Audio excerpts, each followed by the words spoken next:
we've expected. There is so much material now in the recent history, the last 5 years, that some of the minority members are using now against this government and some of his key appointees, including the vice president himself, who was very vociferous, criticizing the former government and John Mahama when they decided to go to the IMF.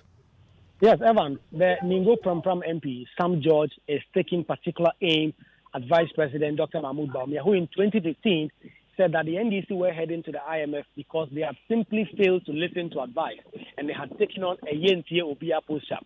Sam George says the Vice President has led an incompetent economic management team and is leading the government to its failure to the IMF. Let me just read for you a post by Dr. Mahmoud Bawumia on the 24th of March 2015. Mr. Chairman, and he made this at the Distinguished Speaker Series that he held, IMF Bailout, will the anchor hold?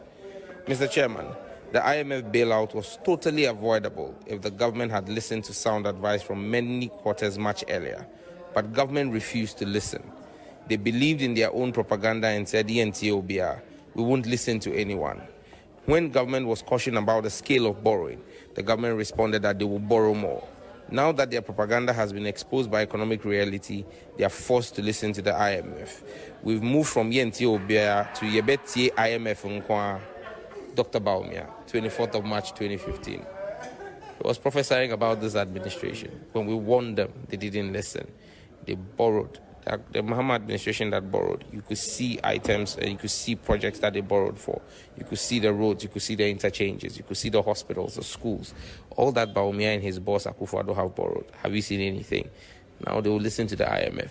So almost see NDC for now. Any nyansa yetoma ombeti IMF nkwa.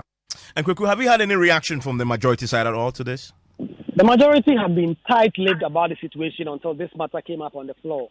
Agric Minister Dr. Owusu Ekotekwe was answering questions when NDC MP started shouting IMF, IMF, IMF. It was then that the Deputy Majority Leader Alexander Enyomakin got up and said that the government was only going to IMF because they've been candid about the situation and because of the international situation, and that is why they're going to the IMF. They were trying to create by this candid decision by government through a statement issued by the Minister of Information. It's as though they know nothing about IMF. You have been to the IMF, Mr. Speaker. You were not confronted by an international crisis. You went to IMF because of this management. Why are you now telling us that we are going to IMF? When you ruled, Mr. Speaker, grant me the space. Mr. Speaker, when they were in government, there was no international crisis. You went to IMF. The deputy leader may have aspiration to be leader, but not aspiration to be minister for finance and to be making formal announcement on behalf of the minister for finance on IMF. Ghana will not go to IMF, unquote, says Ken Ofori-Atta. What are you seeking to do? To formally announce to this house that there is now a school prophet in the IMF.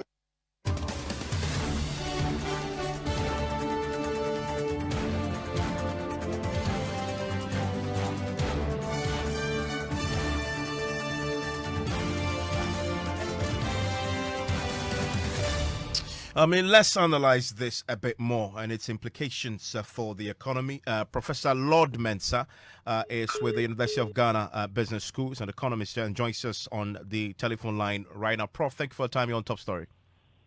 Yeah, good evening, Evans, and good evening to our listeners. Stay with me, Prof. In the studio with me right now is a former deputy finance minister at the last time Ghana went to the IMF under the John Mahama administration. He's also the ranking on the Finance Committee in Parliament, Dr. Cassiel Ato Forson. Dr. Forson, thank you for your time here. Thank you very much. It's good to have you because you were the last, government to go to the IMF, and you were directly at the helm with your boss then, Setekbe, when we did go. Today, after years of back and forth, Ghana is finally back or going to the IMF. Your reaction? Evans, thank you very much. And let me say that this is a decision that for me is too little, too late. this decision should have been taken 12 months ago. And that is why I've been consistent in telling the government that they should do what is needful for the Ghanaian economy. Evans, I say this because clearly our economic situation was not as bad as we are seeing today 12 months ago. In fact, 12 months ago, our unsustainable debt was not as precarious as we see today. Again, our international credit rating was not as terrible as we see today 12 months ago.